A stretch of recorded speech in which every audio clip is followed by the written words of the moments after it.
요셉의 눈물이라는 제목으로 우리가 지난 3주간 하나님께서 요셉을 어떻게 만지셨는지 우리는 보았습니다. 그 눈물은 요셉의 마음 깊은 분노와 아픔 그리고 상처를 어루만졌습니다. 사람의 생각이나 감정으로 또 의지로 해결하기 힘든 그 일을 하나님께서는 요셉의 눈물을 통해 그의 영혼을 만져 가셨죠. 그 눈물은 우리의 생각과 감정의 찌꺼기를 씻어냈습니다. 그리고 하나님의 일하심을 깨닫게 합니다. 그래서 요셉은 이렇게 고백하고 있습니다. 창세기 45장 7절과 8절의 말씀입니다. 하나님이 큰 구원으로 당신들의 생명을 보존하고 당신들의 후손을 세상에 두시려고 나를 당신들보다 먼저 보내셨나니 그런즉 나를 이리로 보낸 이는 당신들이 아니요 하나님이시라. 하나님이 나를 바로에게 아버지로 삼으시고 그 온 집의 주로 삼으시며 애굽 온 땅의 통치자로 삼으셨나이다 라고 고백합니다. 요셉의 아픔과 상처는 하나님의 놀라운 섭리 앞에서 치유되어지고 회복되어지고 있음을 봅니다. 또한 그 하나님의 섭리를 깨달은 그는 자신의 사명을 다시금 분명히 고백하고 있습니다. 하나님께서 우리의 상처와 아픔 가운데 우리의 영혼을, 저와 여러분의 심령을 치유하시고 회복시키는 그 은혜를 주시기를 소망합니다. 이런 하나님의 섭리 속에 요셉의 마음을 움직인 한 사람이 있음을 우리는 봅니다. 그는 유다입니다. 하나님의 치유와 회복의 역사는 단지 요셉에게만 머물지 않았습니다. 하나님께서는 야곱의 가정을 살피셨습니다. 요셉의 형들의 잘못을 스스로 보게 하셨고 그들의 실수를 깨닫게 하셨습니다. 그리고 그 아픔의 기억 속에서 이제는 무엇이 더 중요한 것인가를 생각하게 하셨지요. 그래서 오늘 설교의 제목이기도 한 본문 33절에 그 아이를 대신하여 라는 이 고백은 많은 의미를 담고 있습니다.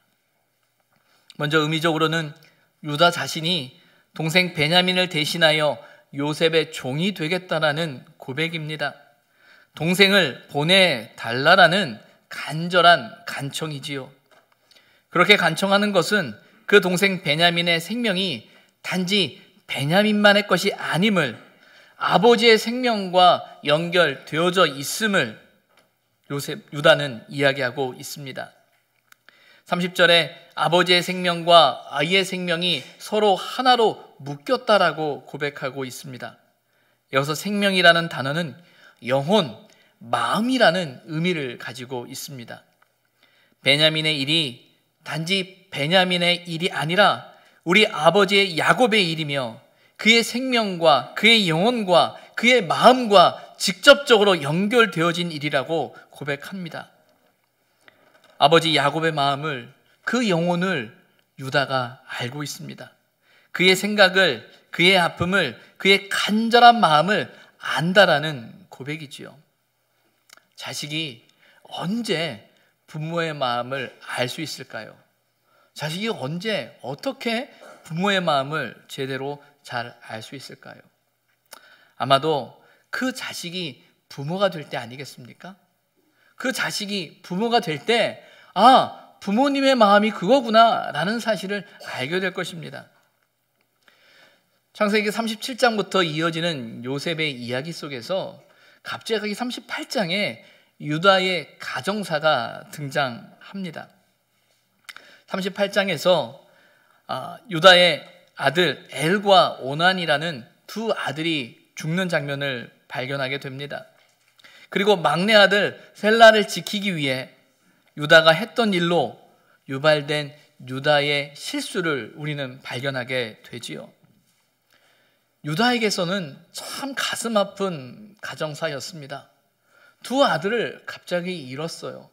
그리고 막내 아들을 지키고자 하는 그의 생각이 자신의 의지와 자신의 생각과 다르게 잘못된 실수를 일으키는 계기가 되었다라는 거예요. 너무나 부끄러운 일이고 너무나 창피한 일이죠. 그리고 그는 자식을 잃은 그 아픔을 깊이 경험한 사람이 되었습니다. 또 자식으로 인해 연약해지는 부모의 마음을 그는 경험하게 된 겁니다. 유다가 경험한 그 아픔은 오늘 유다의 고백을 더욱더 진실되게 합니다. 앞선 42장에서 베냐민을 애굽에 데려가야만 한다라고 말하고 있는 야곱의 아들들의 설득이 나옵니다. 그러나 야곱은 설득되지 않아요. 그의 맏아들 르우벤이 아니 반드시 베냐민을 데리고 가야 우리가 정탐꾼이 아니라는 것을 증명할 뿐만 아니라 곡식을 가져올 수 있습니다. 그리고 시므온이 옥에 갇혀 있습니다. 베냐민을 데려가야 합니다라고 설득해도 야곱은 움직이지 않아요. 그런데 그 야곱이 유다의 말, 넷째 아들인 유다의 설득으로 베냐민을 데려가게 합니다. 야곱이 왜 맏아들인 르우벤의 말이 아니라 넷째 아들인 유다의 말을 들었을까 생각해 보게 되죠. 아마도 야곱은 알았을 겁니다. 유다의 아픔을 알거든요. 유다도 자식을 잃어본 사람이잖아요. 자식의 죽음을 경험했던 사람인 그것을 알기 때문에 야곱은 그의 말을 또 그의 설득을 당하지 않았을까라는 생각을 해보게 돼요. 유다의 아픔은 아버지 야곱의 아픔을 그 마음을 이해하고 있었습니다. 그리고 과거 자신들의 부족함과 악함으로 빚어진 요셉의 사건이 얼마나 아버지의 마음을 야곱의 마음을 그에게 큰 아픔을 주었는지 그는 기억했다라는 것이지요. 한 가정에 장례가 있었어요. 그 장례가 있었는데 손주들이 모두 다 장례에 참석하지 못하게 됐습니다. 그래서 한 자녀가 아버지를 보내는 아버지를 위로하기 위해서 멀리서 메시지를 보냈습니다. 그 메시지의 내용은 이거였어요. 자기가 생각해 보니까 아버지를 보낸다는 일이, 아버지를 잃는다는 일이 자신에게 너무나 슬프고 아픔을 느껴지는 거예요. 그래서 그 아버지에게 아버지를 보낸 아버지의 마음이 이럴 것 같아요 라고 하면서 그 아버지의 마음을 위로하면서 그 메시지를 보낸 거예요. 그 메시지 앞에서 그거보다 더 아버지의 마음을 위로하는 자녀의 고백이 있을까라는 생각을 해보게 됩니다. 그 말을 들을 때 그 아버지의 마음이 위로가 되겠죠. 아는 거예요. 그 아픔을, 그 눈물을, 그 고통을요. 이런 삶의 아픔 속에서, 경험 속에서 유다는 오늘 정말 중요한 것이 무엇인지 깨닫고 있습니다. 그래서 그것을 위해 자신을 내어놓겠다라고 이야기하고 있는 거예요. 그 아이를 대신해서 내가 종이 되겠다라고 말하고 있는 거죠. 아버지의 아픔을 누구보다 잘 아는 유다는 동생 베냐민을 위해서 그리고 아버지를 위해서 그 아이를 대신하겠다라고 결단하고 고백하고 있습니다. 이런 진심 어린 고백이 요셉의 마음을 움직였습니다. 그 아픔을 통해 아픔과 상처가 치유되어지고 회복되어지고 있습니다. 아버지의 아픔을 깊이 깨달은 유다는 그 아버지의 아픔을 살피고자 할 때, 그리고 자신을 내어놓고자 할 때 하나님은 그를 통해 요셉의 마음을 뿐만 아니라 그의 가족의 상처와 아픔을, 연약함을 회복시키는 기회로 삼으셨음을 우리는 성경을 통해서 발견하게 됩니다. 이러한 유다의 모습을 보면서 또 다른 유다가 떠오릅니다. 그는 가룟 유다입니다. 가룟 유다는 사복음서에서 예수님을 판 제자로 등장합니다. 유다는 도적으로, 돈을 사랑하는 사람으로 처음부터 마귀라고 일컬어지기도 합니다. 그의 배신은 탐욕을 품은 사람, 어긋난 사람, 누추한 일을 위해 선택된 사람으로, 또 위기를 조성해서 예수로 하여금 행동하시도록 외부의 힘을 행사해 보려던 사람의 행위 등으로 설명되어지고 이해되어지기도 합니다. 그러면서 유다에 대한 이야기를 할 때 사탄이 유다에게 들어갔다라는 표현을 써요. 마치 유다가 그렇게 한 것은 사단에 의해서 그렇게 했다라는 의미로 설명하는 것 같습니다. 그러나 그것이 아니죠. 가룟 유다가 행동하는 그 모습에는 이미 그의 마음속에 틈이 있었음을 우리는 보게 됩니다. 마태복음 26장 14절과 16절에 보면 가룟 유다에 대해서 이렇게 이야기합니다. 그때 12 중에 하나인 가룟 유다라는 자가 대제사장들에게 가서 말하되 내가 예수를 너희에게 넘겨주리니 얼마나 주려느냐 하니 그들이 은 30을 달아 주거늘 그가 그때부터 예수를 넘겨줄 기회를 찾더라. 예수님을 넘기겠다라고 흥정하고 있는 장면이죠. 그런데 여러분, 마태복음에서 이 장면이, 이 본문이 나오는 바로 앞선 장면이 어떤 장면이냐면 베다니 나병 환자 시몬의 집에서 한 여자가 향유 한 옥합을 깨트려 예수의 머리에 붓는 장면이 나와요. 그 장면 바로 뒤에 유다가 예수를 팔고자 한다는 모습이 설명되어지고 있습니다. 한 사람은 예수님의 죽음을 준비하는 헌신을 하고 있는데 한 사람은 그 현장 속에서 그 죽음의 의미와 주님의 가시는 길에 대한 고민이 아니라 자신의 생각에만 갇혀 있었던 거죠. 그래서 그 장면 다음에 그 유다가 예수를 팔고자 하는 장면이 설명되어집니다. 또한 요한복음 13장 26절과 27절에 이런 표현이 나옵니다. 예수께서 대답하시되 내가 떡 한 조각을 적셔다 주는 자가 그니라 하시고 곧 한 조각을 적셔서 가룟 시몬의 아들 유다에게 주시니 조각을 받은 후 곧 사탄이 그 속에 들어간지라. 이에 예수께서 유다에게 이르시되 내가 하는 일을 속히 하라 하시니. 유다의 마음속에 사탄이 들어갔다라고 이야기를 하고 있는데 이 본문의 앞선 장면이 어떤 것이냐면 예수님께서 제자들의 발을 씻기시는 장면이에요. 손수 선생이신 예수께서 제자들의 발을 씻기면서 너희가 이렇게 섬기고 사랑해야 된다라는 그 가르침을 하고 있는 장면 다음에 사단이 그의 마음을 사로잡는다고 이야기하고 있고 내가 내 할 일을 속히 하라라고 주님이 말씀하고 계신다라는 거예요.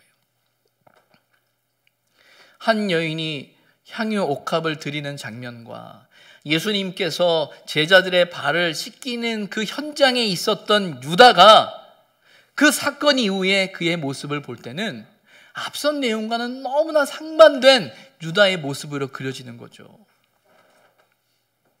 이 말은 예수님의 은혜의 자리, 예수님의 구원의 자리, 예수님의 말씀, 예수님의 뜻과는 상관없이 그의 생각과 그의 마음이 자신의 생각으로 가득 차 있었다라는 거예요. 그 마음속에 변하지 않는 고집이, 생각이 그대로 남아있는 것입니다. 그래서 주님이 당신의 뜻을 보이고 당신의 말씀을 하시면서 그의 가야 할 길에 대해서 이야기함에도 불구하고 그는 그런 생각보다는 자신의 생각이, 자신의 가치가, 자신의 뜻만에 집중을 하기 때문에 자신의 생각과 다르는 그 상황 앞에서 그는 예수님을 팔게 된 것이죠. 자신의 생각과 주님의 생각의 그 차이 속에 바로 사탄이 자리를 차지하게 된 것입니다. 주님이 뭘 하시든 어느 순간이든 그의 마음이 움직이지 않는 거예요. 왜? 자기 생각이 있으니까요. 자기 고집이 있으니까요. 그게 맞다라고 생각하니까요. 자신의 생각에 붙들려 있음을 봅니다. 그것이 그를 살리는 일이면은 좋겠어요. 그런데 우리는 알잖아요. 결국 그 마음이, 그 고집이 그를 죽였다라는 사실을 우리는 성경을 통해서 보게 됩니다. 그것이 가룟 유다입니다. 자신의 생각과 가치가 다르다는 것 때문에 결국 예수님을 팔았어요. 구약의 유다는 자신의 아픔을 넘어 고통을 해결한 사람이었습니다. 신약의 가룟 유다는 자신의 아픔에 갇혀 고통을 일으키는 사람이었습니다. 자신의 생각을 넘어 아픔을 해결하기 위해 희생하는 사람도 있고요. 자신의 생각을 넘지 못해 아픔을 만드는 사람도 있음을 우리는 성경을 통해서 보게 됩니다. 오늘은 종료주일입니다. 종료주일은 예수님께서 십자가의 죽음을 위해 예루살렘에 입성하신 날을 기념하는 절기입니다. 사복음서 모두에 다 설명되어져 있어요. 성경에서 종려나무는 의와 아름다움과 승리를 상징합니다. 그래서 예수님께서 예루살렘으로 입성할 때 사람들은 종려나무 가지를 흔들면서 호산나 호산나 하면서 주님을 환영했습니다. 우리를 구원하소서라는 그들의 간절한 고백이 담겨져 있지요. 그래서 스가랴 9장 9절에 보게 되면 그의 예언에 따라 이 종려주일을 호산나 주일이라고 불려지기도 합니다. 그런데 종려주일에 대한 가장 오래된 역사적 문헌 중에 하나가 385년에 쓰여진 에게리아라는 문헌이 있다고 해요. 그 문헌에 보면 동로마 교회에 속했던 그 교회에서는 이 종려주일을 맞이해서 예루살렘 교회에 가는 종려 행렬을 만들었다고 합니다. 그런데 또 서로마 교회는요, 그 축하 분위기 대신에 애도의 성격을 가지고 종려주일을 지켰다고 해요. 종려주일이 주님이 왕으로 오신다라는 것을 선포하고 외치고 환영하는 자리이기도 하지만 우리는 알잖아요. 그 걸음이 어디로 이어지는지요. 그래서 예수님은 이미 군중들의 환호 속에서 자신을 십자가에 못 박는 군중의 소리를 들으셨을 겁니다. 그럼에도 주님은 그 길을 걸어가셨지요. 자신의 생각과 감정이 아닌 그가 가야 할 길, 그리고 자신의 감정과 생각을 넘어 하나님의 뜻을, 하나님이 원하시는 그 길을 그는 묵묵히 걸어가셨다라는 거예요. 자신을 내어드리는 그 결단과 믿음이 결국 우리 모두를 살렸음을, 바로 거기에 하나님의 구원의 역사가 있음을, 하나님의 생명의 역사가 있음을 우리는 발견하게 됩니다. 이런 모습 속에서 다시금 요셉의 형 유다가 오버랩 됩니다. 아버지의 아픔을 이해한 유다가 자신이 대신 종이 된다고 할 때 치유의 역사가 일어났습니다. 아버지의 뜻을 아는 예수님께서 묵묵히 자신이 가야 할 그 십자가를 질 때 하나님의 구원의 역사가 저와 여러분을 살렸습니다. 그러나 자신의 생각을 넘지 못한 가룟 유다는 자신을 드리지 못할 때, 자신의 생각을 내어놓지 못할 때 결국 갈등과 아픔을 빚어내고 있음을 성경은 우리에게 이야기하고 있습니다. 종려주일, 그리고 주님의 고난을 깊이 묵상해야 하는 이 고난의 주간을 시작하면서 우리의 모습은 어떠한가 생각해 보게 됩니다. 어떤 주석엔 유다의 배신에 대한 사건을 이야기하면서 이렇게 설명을 해요. 교회는 왜 유다가 그렇게 했을까 묻기를 그만두어야 한다. 그리고 그 대신에 제자됨이 무엇인가에 대해 교회 자체의 기록을 살펴야 한다. 그리고 그때 교회는 가장 잘하고 있는 것이다. 번역을 한 것이다 보니 내용이 좀 어색합니다. 핵심은 그걸 거예요. 왜 유다가 그랬지? 라고 말하면서 유다를 내가 아닌 다른 사람으로 정의하지 말라라는 겁니다. 우리 안에 유다의 모습이, 이 가룟 유다의 모습이 있다라는 거예요. 우리 교회 안에 가룟 유다의 모습이 있을 수 있다라는 겁니다. 그래서 우리가 정말 중요한 것이 무엇인지를 놓치지 않고 행하고 있는지, 아니면 우리의 생각과 우리의 가치와 우리의 감정과 그것에만 얽매여 있어서 중요한 것을 놓쳐버리고 거기에만 하고 있는지 우리는 생각해 보아야 한다는 것이죠. 무엇보다 제자됨이 무엇인가 생각해야 된다라고 말합니다. 제자됨은 예수님을 먼저 생각하는 것입니다. 그분의 뜻을 먼저 구하는 것이죠. 철저히 주님의 뜻을, 주님의 원하시는 것을 그분이 중요하게 생각하는 것이 무엇인지 생각해야 한다는 거예요. 예수님께서 십자가를 지신 이유가 무엇입니까? 예수님께서 십자가에서 죽으신 이유가 무엇입니까? 그것은 바로 저와 여러분을 살리기 위해서입니다. 생명을 위해서 저와 여러분을 살리기 위한 하나님의 방법이에요. 생명을 위한 일이죠. 사람을 살리는 일이죠. 생명을 살리기 위해 자신을 들이셨다라는 거예요. 그것이 제자도입니다. 생명을 위해 자신을 드린 것처럼 생명을 살리기 위해 우리는 우리 자신을 하나님 앞에 드릴 수 있어야 하는 겁니다. 우리의 결정이, 우리의 선택이, 우리의 방법이 하나님의 뜻을 구해야 할 것이고, 사람을 살리는 일이 되어야 할 것이고, 사람을 통하여 하나님의 생명의 역사가 나타나는 그 길이 되어야 하는데, 우리가 생각하는 명분과 우리가 생각하는 가치와 내 마음이 생명을 살리기보다 생명을 죽이는 일에 앞장선다면 그것은 바른 지자도가 아닐 것입니다. 오늘 우리는 우리 스스로에게 이렇게 물어야 합니다. 나는 유다인가 가룟 유다인가? 기도하겠습니다.